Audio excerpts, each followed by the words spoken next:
Donc de Bernard Guetta, c'est quoi une smart power, une puissance intelligente?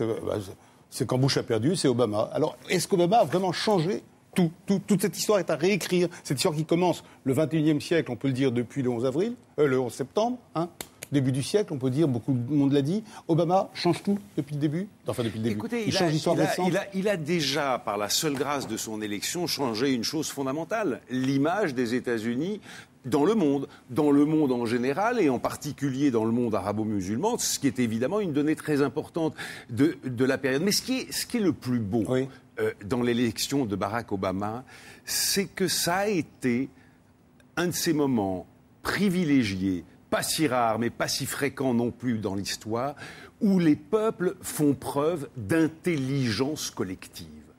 L'Amérique a parfaitement compris qu'il fallait élire Barack Obama, à la fois pour rétablir son crédit dans le monde, mais aussi pour apporter un élément d'apaisement dans cette hystérie montante qu'avait provoquée, non pas seul, mais largement, George Bush dans les 8 années qui précédaient. Et vous savez, ces moments comme ça d'intelligence collective, il m'a été donné d'en vivre quelques-uns dans ma vie de journaliste. Et écoutez, quand Solidarité se constitue en Pologne, au début des années 80, il y a un extraordinaire moment d'intelligence collective. Regardez, 10 millions de personnes se retrouvent comme ça en l'espace de 3 semaines dans un syndicat libre. Le premier syndicat libre du monde communiste. Un truc absolument inouï.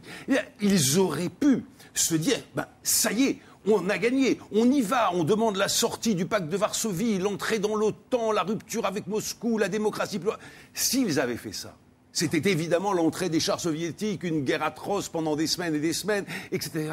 Et ils ont immédiatement compris qu'il fallait auto-limiter leurs revendications.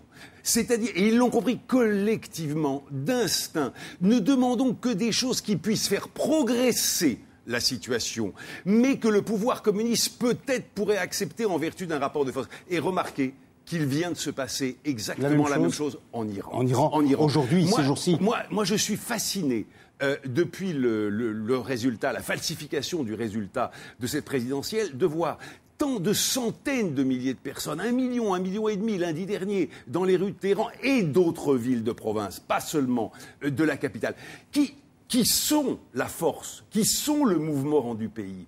Et personne ne leur dit, surtout ne dites pas à bas le régime, pendez le guide, etc. Non, qu'est-ce qu'ils disent? Où est passée ma voix? Où est passée ma voix? Respect de la volonté populaire iranienne. C'est-à-dire les choses basiques qui peuvent faire l'unanimité et contre lesquelles, et l'unanimité, on en a besoin dans les périodes difficiles. Donc si on revient à Obama, ça a été ça.